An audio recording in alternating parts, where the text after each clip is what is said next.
नमस्कार साथियों, मैं प्रभाकर सोनी एक बार फिर आप सभी का अपने इस चैनल पर हार्दिक स्वागत, अभिनंदन और वंदन करता हूं तथा ईश्वर से प्रार्थना करता हूं कि आप भी स्वस्थ होंगे, सुखी होंगे।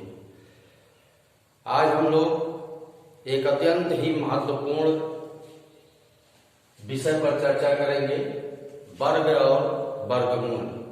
जैसा कि हम जानते हैं कि गणित के अधिकांश प्रश्न वर्ग और वर्गमूल पर आधारित होते हैं, इसलिए हमको वर्ग और वर्गमूल से संबंधित सूत्रों को, उस पर आधारित तथ्यों को जानना अत्यंत आवश्यक है।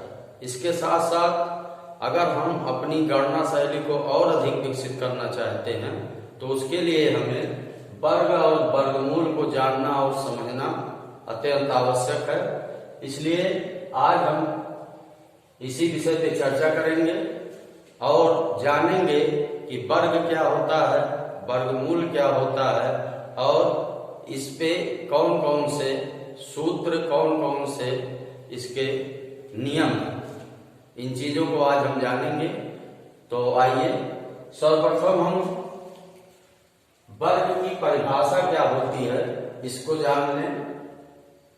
वर्ग की परिभाषा, यदि किसी संख्या को हम उसी संख्या से गुणा करें तो जो गुणनफल प्राप्त होता है वह उस संख्या का वर्ग कहलाता है। अर्थात जैसे हमने एक संख्या लिया है 5, यदि हम 5 को 5 से गुणा करें तो हमको 25 प्राप्त होता है। तो जो ये 25 हमको प्राप्त हुआ है, ये संख्या 5 का वर्ग होता है। इसी तरह से 7 है, 7 को जब हम 7 से गुणा करते हैं तो हमको गुणनफल 49 प्राप्त होता है, जो कि 49 इस 7 का वर्ग कहलाता है। इसी तरह से 9 है, 9 को जब हम 9 से गुणा करते हैं तो हमको 81 प्राप्त होता है, जो कि 9 का वर्ग है। इस प्रकार हम कह सकते हैं कि यदि किसी संख्या को उसी संख्या से गुणा करें तो जो गुणनफल प्राप्त होता है वह उस संख्या का वर्ग कहलाता है। इस प्रकार हम यह कह सकते हैं कि किसी संख्या की घात 2 को उस संख्या का वर्ग कहते हैं। अर्थात 5 की घात 2, 7 की घात 2, 9 की घात 2। अगर हम इसको सरल करेंगे तो हमको 25 प्राप्त होगा। 7 की घात 2 सरल करेंगे तो 49 प्राप्त होगा। 9 की घात 2 सरल करेंगे तो हमको 81 प्राप्त होगा।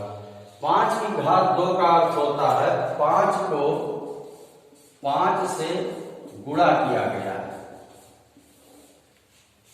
इसी तरह से 7 की घात 2 का अर्थ है 7 को हम 7 से गुणा करें। 9 की घात 2 का अर्थ है 9 को 9 से गुणा करना।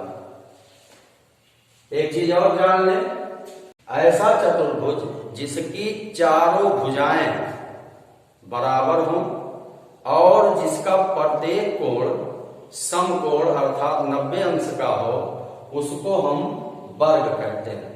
यहां हम देख रहे हैं एक आकृति बनी हुई है जिसमें इसकी ये भुजा 4 सेंटीमीटर है, ये भुजा 4 सेंटीमीटर है, ये भुजा 4 सेंटीमीटर है और ये भुजा 4 सेंटीमीटर है। अर्थात सभी भुजाएं 4 सेंटीमीटर की हैं तथा प्रत्येक कोण समकोण है, अर्थात 90 अंश का कोण है। प्रत्येक कोण 90 अंश का कोण है।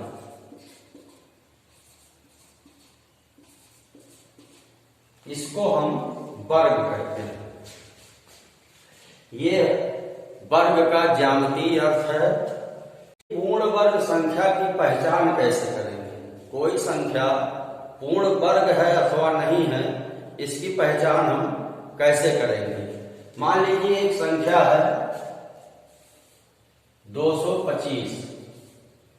ये संख्या पूर्ण वर्ग है अथवा नहीं है, इसको हम कैसे जानेंगे? तो ये जानने के सर्वप्रथम हम 225 का अभाज्य गुणनखंड करेंगे। उसके पश्चात जो हमको गुणनखंड प्राप्त हुआ है उस अभाज्य गुणनखंड के समान जोड़ों को समान अंकों का जोड़ा बनाएंगे। यदि कोई अभाज्य गुणनखंड शेष नहीं रहता है अर्थात सभी के जोड़े बन जाते हैं तो संख्या पूर्ण वर्ग होगी, और यदि जोड़े नहीं बनते हैं अभाज्य गुणनखंड शेष रह जाता है तो संख्या पूर्ण वर्ग नहीं होगी। इसको हम इस उदाहरण से समझते हैं। मान लीजिए 225 है तो इसका हम सर्वप्रथम अभाज्य गुणनखंड करेंगे। तो ये 3 5 से कटेगा, 5 चौक 20 और 5 25, फिर 5 से काटेंगे, 5 9 45, फिर इसको 3 से, 3 त्रिका 9, फिर 3 1 3। इस तरह से 225 का हमें अभाज्य गुणनखंड प्राप्त हुआ 5 गुणे 5 गुणे 3 गुणे 3।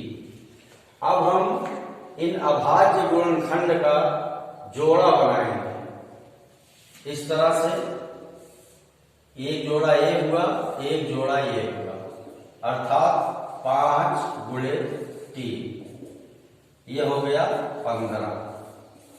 इस तरह से हम कह सकते हैं कि 225 पूर्ण वर्ग संख्या है जो कि 15 का वर्ग है। 15 का वर्ग जब हम करेंगे तो हमको 225 प्राप्त होगा। इसी तरह से एक दूसरी संख्या लेते हैं 625। अब हम सर्वप्रथम इसका अभाज्य गुणनखंड करेंगे। इस तरह से 5 एकम 5, 5 गुना 10, 5 25, फिर 5 से इसको भाग देंगे, 5 गुना 10, 5 25, फिर 5 से 5 25, फिर 5 से 5 एकम 5।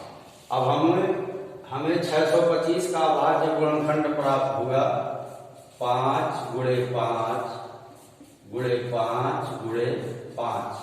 अब हम इन अभाज्य गुणनखंड का 2 का जोड़ा बनाएंगे। इस तरह से हमको प्राप्त हुआ 5 गुणे 5, ये हमारा हो गया 25। इस तरह से हम कह सकते हैं कि 625 एक पूर्ण वर्ग संख्या है जो कि 25 का वर्ग है। इस तरह से हम पूर्ण वर्ग संख्या की पहचान करते हैं। हमने एक अन्य उदाहरण लिया है 360। अब हम यह संख्या पूर्ण वर्ग है अथवा नहीं है इसकी पहचान करेंगे तो सर्वप्रथम हम इसका पहले अभाज्य गुणनखंड करेंगे। तो ये हो जाएगा 2 से इसको काटेंगे, ये हो जाएगा 2 एकम 2, यहाँ बचा 2 8 16, 2 0 0, फिर 2 से 2 9 18, 2 0 0, फिर 2 से 2 चौका 2 पच्चे 10, फिर 3 से 15 3 45, फिर 3 से 3 पचे 15, फिर इसको 5 से 5 एकम 5। इस तरह से हमको अभाज्य गुणनखंड प्राप्त हुआ 2 गुणे 2 गुणे 2 गुणे 3 गुणे 3 गुणे 5। अब हम समान संख्याओं का जोड़ा बनाएंगे। एक जोड़ा 2 का बना, एक जोड़ा 3 का। अब यहां हम देख रहे हैं 2 और 5 का जोड़ा नहीं बन रहा है। 2 का जोड़ा हमको प्राप्त हुआ, 3 का जोड़ा प्राप्त हुआ, परंतु 2 और 5 का ये दोनों शेष रह गए, इनके जोड़े नहीं। इस प्रकार हम कह सकते हैं कि 360 पूर्ण वर्ग संख्या नहीं है। इस प्रकार हम पूर्ण वर्ग संख्या की पहचान करना जानते। पूर्ण वर्ग संख्या की पहचान कैसे की जाती है, इस तरह से हम संख्या का अभाज्य गुणनखंड करके उसके अभाज्य गुणनखंडों का जोड़ा बनाते हैं। यदि कोई भी अभाज्य गुणनखंड शेष नहीं रह जाता है तो संख्या पूर्ण वर्ग होती है। यदि कोई संख्या अभाज्य गुणनखंड शेष रह जाए तो संख्या पूर्ण वर्ग नहीं। अब हम चर्चा करेंगे किसी सम अथवा किसी विषम संख्या के वर्ग की क्या विशेषता होती है, इसको हम जानेंगे। कुछ सम संख्याएं जैसे 2, 4, 6, 8, यदि हम इसका वर्ग करें 2 का वर्ग हो जाएगा 2 गुणे 2 बराबर 4 हो जाएगा। 4 का वर्ग 4 गुणे 4 बराबर 16 हो जाएगा। 6 का वर्ग 6 गुणे 6 बराबर 36। 8 का वर्ग हो जाएगा 8 गुणे 8 बराबर 64। इस तरह से कुछ सम संख्याओं का हमने वर्ग निकाला है। हम यहाँ देख रहे हैं जितने भी सम संख्याओं का हमने वर्ग निकाला है वो संख्याएं भी सम है। जैसे 2 का वर्ग हमने निकाला 4 एक सम संख्या। 4 का वर्ग निकाला 16 आया, 16 जो कि खुद एक सम संख्या है। इसी तरह से 6 का वर्ग 36 जो कि एक सम संख्या है। 8 का वर्ग 64 जो कि सम संख्या। इस तरह से हम कह सकते हैं कि किसी भी सम संख्या का वर्ग एक सम संख्या होती है। अब आइए विषम संख्या जैसे 1, 3, 5, 7, यदि हम इनका वर्ग करें तो 1 का वर्ग होगा 1 गुणे 1 बराबर 1। 3 का वर्ग होगा 3 गुणे 3 बराबर 9। 5 का वर्ग होगा 5 गुणे 5 बराबर 25। 7 का वर्ग होगा 7 गुणे 7 बराबर 49। अब हम यहाँ देख रहे हैं प्रत्येक विषम संख्या का वर्ग भी एक विषम संख्या होती है। जैसे 1 का हमने जब वर्ग किया तो हमको 1 प्राप्त हुआ जो कि एक विषम संख्या है। 3 का वर्ग हमने किया तो हमको 9 प्राप्त हुआ जो कि एक विषम संख्या है। 5 का हमने वर्ग किया 25 आया, ये भी एक विषम संख्या है। 7 का हमने वर्ग किया तो हमको 49 प्राप्त हुआ जो कि एक विषम संख्या है। इस प्रकार हम कह सकते हैं कि विषम संख्याओं का वर्ग सदैव एक विषम संख्या ही होती है। इस तरह से सम और विषम संख्याओं के वर्गों की विशेषता हमने जाना। जानेंगे कि वर्गमूल क्या होता है। तो सर्वप्रथम वर्गमूल की परिभाषा, किसी संख्या का वर्गमूल वह संख्या होती है जिसका वर्ग करने पर पुनः वह संख्या प्राप्त होती है। जैसे कि यदि हम 25 का वर्गमूल निकालेंगे तो हमको 5 प्राप्त होगा। 49 का वर्गमूल निकालेंगे तो हमको 7 प्राप्त होता है। यदि हम इसी का पुनः वर्ग करेंगे तो हमको ये संख्या प्राप्त हो जाएगी। अर्थात 5 का अगर हम वर्ग करेंगे तो हमको 25 प्राप्त हो जाएगी। इसी तरह से अगर हम 7 का वर्ग करेंगे तो हमको 49 प्राप्त होगा। वर्गमूल का चिन्ह क्या होता है, स्क्वायर रूट सिंबल क्या होता है। वर्गमूल का चिन्ह इस तरह से होता है। यह एक लैटिन शब्द रेडी से बना है जिसका अर्थ होता है मूल। इस तरह से हम वर्गमूल के चिन्ह को दर्शाते हैं। जैसे a का वर्गमूल तो यहां हो जाएगा a का वर्गमूल।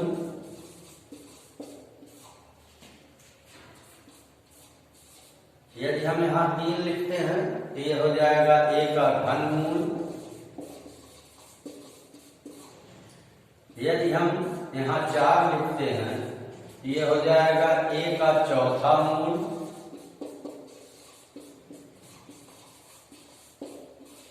यदि हम यहाँ n लिखें तो ये हो जाएगा a का nवां मूल। इस तरह से वर्गमूल की परिभाषा और वर्गमूल का चिन्ह क्या होता है इसको हमने जाना। अब हम जानेंगे वर्गमूल ज्ञात कैसे किया जाता है। वर्गमूल को ज्ञात करने की कितनी विधियां होती हैं। तो सामान्य रूप से वर्गमूल ज्ञात करने की दो विधियां होती हैं। नंबर 1 होता है गुणनखंड विधि,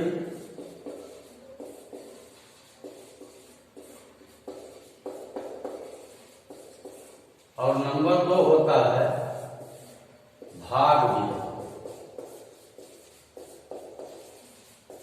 इस तरह से गुणनखंड, इस तरह से वर्गमूल ज्ञात करने की दो विधियां, एक गुणनखंड विधि और दूसरी भाग विधि होती है।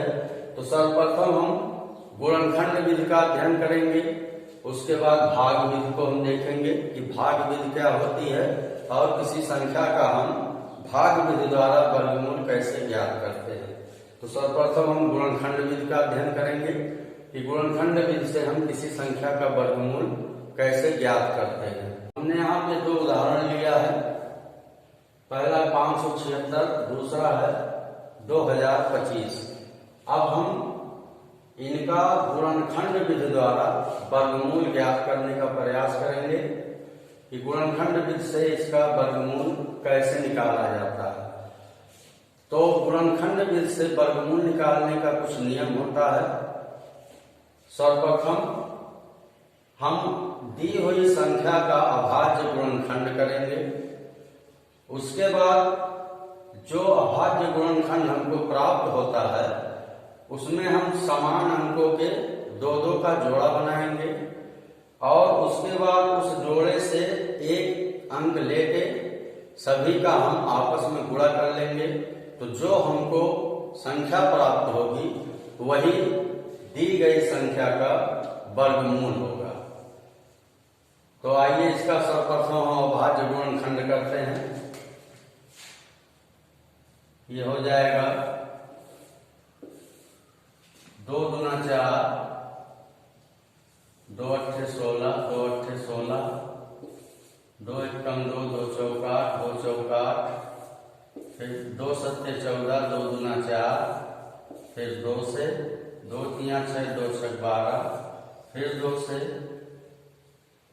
2 एकम 2, 2 अट्ठे 16, फिर 2 से 2 9 18, फिर इसको 3 से हम विभाजित करेंगे तो हो जाएगा 3 त्रिका 9, फिर 3 से 3 एकम 3। इस तरह से हमको अभाज्य गुणनखंड प्राप्त हुआ। 2 गुणे 2 गुणे 2 गुणे 2 गुणे 2 गुणे 2 गुणे 3 गुणे 3। अब हम इसमें समान अंकों के दो दो का जोड़ा बनाएंगे। एक जोड़ा ए हुआ, एक जोड़ा ए हुआ, एक जोड़ा ए हुआ और एक जोड़ा ए हुआ। अब हम इसमें से एक एक ले लेंगे। ये हो जाएगा हमारा 2 गुणे 2 गुणे 2 गुणे 3। अब इनको हम आपस में गुणा कर लेंगे। 2 दूना 4, दूना 8, त्रिक 24, हमारा आ गया 24। यही 24 इस 576 का वर्गमूल हुआ। इस तरह से गुणनखंड विधि द्वारा हमने 576 का वर्गमूल ज्ञात किया। अब आइए हम 2025 का वर्गमूल ज्ञात करते हैं।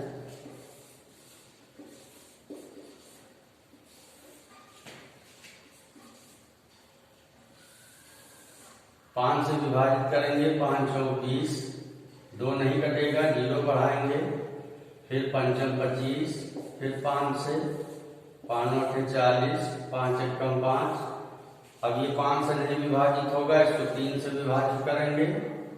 ये हो जाएगा 3 दूना 6, 3 सत्ते 21, फिर 3 से 3 9 27, फिर 3 से 3 त्रिका 9, फिर 3 से 3 एकम 3। 5 गुणे 3 गुणे 3 गुणे 3 गुणे 3। अब हम दो दो का जोड़ा बनाएंगे इस तरह से। ये हो जाएगा हमारा 5 गुणे 3 गुणे 3। अब इनको हम आपस में गुणा कर लेंगे। 5 तिया 15, 15 तिया 45, हमारा आ गया 45, जो कि 2025 का वर्गमूल है। इस तरह से हम गुणनखंड विधि द्वारा वर्गमूल ज्ञात करते हैं। हमने एक उदाहरण लिया है 3600। 3600 का वर्गमूल ज्ञात करना है।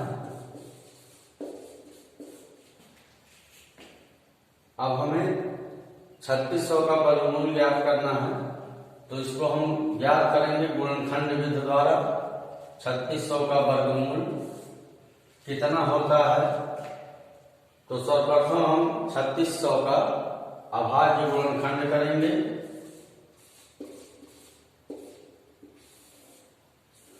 ये हो जाएगा हमारा 1800, फिर हो जाएगा 900, फिर हो जाएगा 450, फिर हो जाएगा 2 दूना 4, 2 दूना 4, 2 25 10। फिर ये 5 से इसको विभाजित करेंगे, 5 चौक 20, पंचम 25, फिर 5 से विभाजित करेंगे, 5 9 45, फिर 3 से विभाजित करेंगे, 3 त्रिका 9, फिर 3 से विभाजित करेंगे, 3 एकम 3। इस तरह से 3600 का हमारा भाज्य गुणनखंड प्राप्त हुआ। 2 गुणे 2 गुणे 2 गुणे 2 गुणे 5 गुणे 5 गुणे 3 गुणे 3। अब हम समान अंकों का जोड़ा बना लेंगे इस तरह से। अब इस जोड़े से 1 ले लेंगे हम, 2 गुणे इस जोड़े से, गुणे इस जोड़े से, गुणे इस जोड़े से।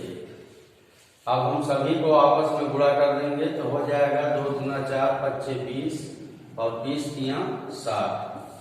हमारा आ गया 60, जो कि 3600 का वर्गमूल है। इस तरह से हम गुणनखंड विधि द्वारा संख्याओं का वर्गमूल ज्ञात करते हैं। इस तरह से हमने इस वीडियो में जाना कि वर्ग क्या होता है, वर्गमूल कैसे ज्ञात करते हैं, वर्गमूल ज्ञात करने की कितनी विधियां होती हैं, और गुणनखंड विधि द्वारा हमने वर्गमूल ज्ञात करना सीखा। अब हम भाग विधि द्वारा वर्गमूल निकालना ज्ञात करेंगे, जो कि मैं अगले वीडियो में आपको बताऊंगा कि हम भाग विधि द्वारा वर्गमूल कैसे ज्ञात करते हैं। अगर ये वीडियो आपको पसंद आया हो तो वीडियो को लाइक करें, शेयर करें और सब्सक्राइब करें। धन्यवाद। मिलते हैं अगले वीडियो।